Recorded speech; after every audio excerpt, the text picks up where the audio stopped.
Morning, Justice Warriors. Saturday morning, and I'm just sitting on the back, kicking back. Done a bit of gardening, weeding, grounding, remember? And yeah, thought I'd have a bit of a chat about climate change. A very tricky topic, really. Divisive, even you could say. Reason why I felt like talking about it is I read, not the whole report, admittedly, the Intergovernmental Council on Climate Change, something like that. They bring out a huge report about the state of the nation, well, the state of the world, really in regard to climate change and where we're at and what needs to happen. I need to say, as you know, slightly cynical in regard to governments organising a panel to talk about things that concern us. Not sure why, but I don't think they're most true for people. Anyhow, the report's damning, to say the least. We're fucked, frankly. Between 1.5 degrees and possibly even as far as, I think, 2.7 degrees is the expected increase in temperature, which will alter pretty much everything. Anyway, it's not about doom and gloom. The thing that really struck me is that I thought, I wonder, because all of us have an opinion about this and, sprout stuff about who is the biggest emitters, who needs to do something about it. So I thought I'll look it up. So the three biggest emitters in the world at present are China, the US and India. They account for about 53%, I think, of global emissions. So there's three countries that account for half. Out of those, I would say, apart from Yankee Doodle, and even that's questionable, the other two are not going to give a flying. That's my view. They are too busy enhancing and reinforcing their economic power status and or invest in nuclear weapons, which will be helpful for climate change, permanent climate change. So anyway, that was those three. If you chuck in the EU, it's about 28 countries, I think, that they included as well. That's another 16%. So you're looking at 70% of emissions are caused by 31 countries. Which surprised me, I have to say. I thought that there had been some bigger steps taken in regard to a reduction in emissions. And the biggest culprits would be, Africa and Latin America, the poor countries, because obviously for them, they give a fuck about the climate. It's about survival, food, warmth, shelter, someone to live, taking care of the basics, rather than highfalutin about maybe we shouldn't cook with wood anymore, or something like that. So yeah, I found that interesting. That sort of let me know too. Sometimes you just bark down the wrong tree because you think yeah, that makes sense, but not so. So 2 or 3%, these two countries. Of course, industrially they're not as advanced, if you're going to use that word, or developed is a better word, as the other 31 countries that I mentioned, which obviously all have to be heavily geared that way to even survive. Small countries, small population bases, so you've got to value add, I guess. Then I wonder what the biggest drawers are of energy, thus emitters. So the top two winners in those categories are transport. Transport is number one in regard to emissions. I can't tell you exactly. There are so many figures, data that I don't remember, but anyway, so that's number one. Second one is energy. So production of energy and usage of energy. They account for by far the biggest chunk, over half of all emissions. Then I started thinking so how is that going to transport? So straight away you got EV cars, the way of the future, 2050 or whatever it will be. if not earlier. The old combustion engine will be faded out. And I'm not an engineer. I'm shit at anything mechanical, basically. I can build reasonably well and fix stuff, but cars and engines and stuff, I tap, I swear, I kick it, and then I go like, nah, surely that will fix it. More often than not, no. Anyway, where was I? I drift quickly. Sorry. Yeah, EV cars. So I always kept on thinking like, so if we head towards the horizon of where everything is at least hybrid, if not fully fledged EV car, where the fuck is this energy going to come from? Like renewable, sure, that's all sounds well, it's fantastic. It's like organic sort of stuff. All in favour of doing things in a less impactful way on the environment. But that's renewables account for sweet bugger all at the moment.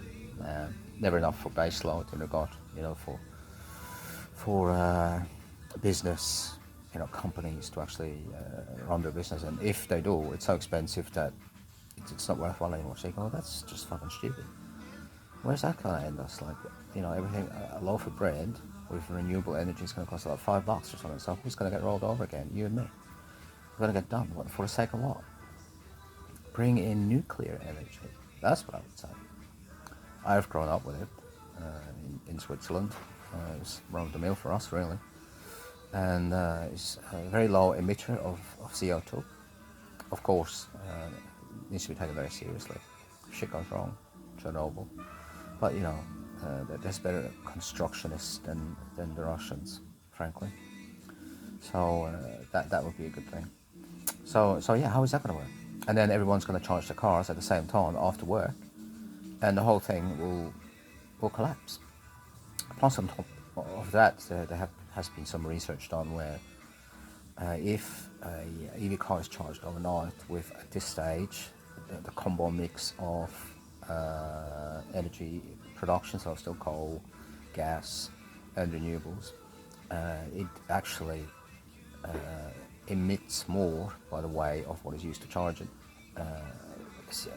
carbon dioxide, than a petrol engine.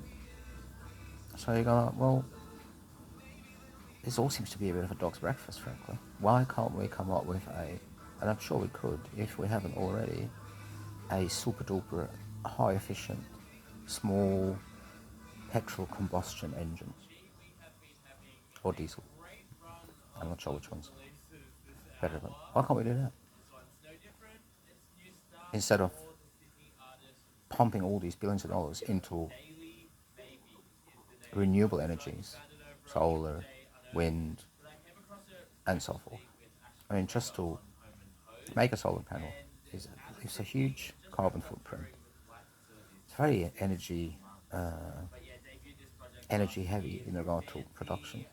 Can't be recycled at this stage, so that's going to be another shitload of stuff that's just going to sit there before someone comes up with it. So it's just, I don't know, I sometimes wonder what we are trying to do. Now, of course, I get the whole seriousness of the climate change thing. In my household, my wife scoffs at man-made climate change allegations. She thinks that's just bullshit. It's always been cyclical. The climate, I mean, it's always an ice age, and some sort of cataclysmic weather event really that has shaped Earth and us to some extent. Hard to argue that that's not true. Clearly, it has been. I'm not arguing with her. I always lose anyway in general.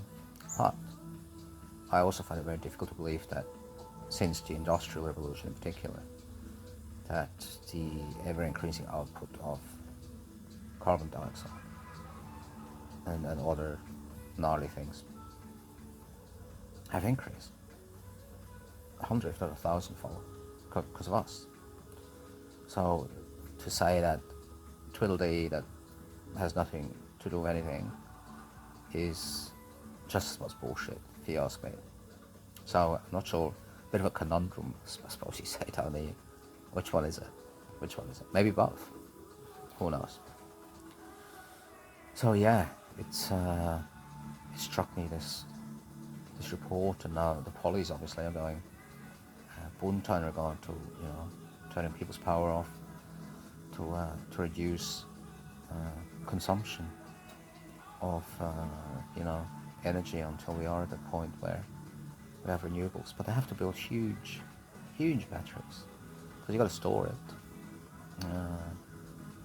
Night time is not much renewable energy being produced. There'll be some, wind, maybe the sea, the waves, maybe they get into that. I'm not sure. But I think sometimes we sort of wander past solutions to, at least in the interim, until we come up with really good solutions that, we know, like, right, that's it. We just walk past it and go like, oh yeah, oh yes. Like I said, small combustion engine car, like run off the sniff of an oily rag. Yes, let's do that. Well, where I live, and a lot of these people, well, in the country, it's not a huge global climate change movement, I have to say. But everyone drives fucking huge SUVs and four-wheel drives. Not just farmers. Farmers, I think, okay, fair enough here. You obviously got to drive across, wheat fields and stuff. And, there's no roads. It's all very sandy and stuff. I'll get that. But people in town have huge fucking cars. And you go, why do you need such a big car? What, for speed humps? Or what? Or what? So you feel bigger because you're higher up in the car? I don't know. So many weird things that I sometimes think like, what is going on? So, yeah, it'd be interesting to see what our government's going to tighten down now with, in particular in regard to this report. Like I said, the big three, China, India, or the USA, they keep on going the way they have, because the economy is what's going to determine people's ability to have reasonable lives or be able to improve their lives. That's just a reality, and people will go for that without a doubt. Even the ones that go like the environment's good, and we need it, obviously, clearly, and we can't just keep on fucking it up. But existence for humanity is what matters more, I think, to all of us, rather than going backwards in regard to what we have, or those that don't have anything. Imagine that. It's even worse. Meanwhile, big pharma, aged care industry, petroleum companies make absolute billions, trillions of money, and we have to pay more all the time. How does that work? Monty Python. A lot of things are Monty Python-esque to me. The longer the more. So anyway, that's my contribution to the intellectual lunch for today. By the way, look at my background. How cool is that? I'm just chilling on the outdoor lounge here. It's pretty bloody sweet. Great. Alright, well, be curious. Make up your own minds. Read some stuff. Some stuff that's actually going to enhance your knowledge and undoubtedly will make you question more things. But be open to interpreting what you read and make sense out of it. And don't be steamrolled by propaganda and, all the other stuff that the world usually does. Alright. Good to talk to you all, and until later, peace out.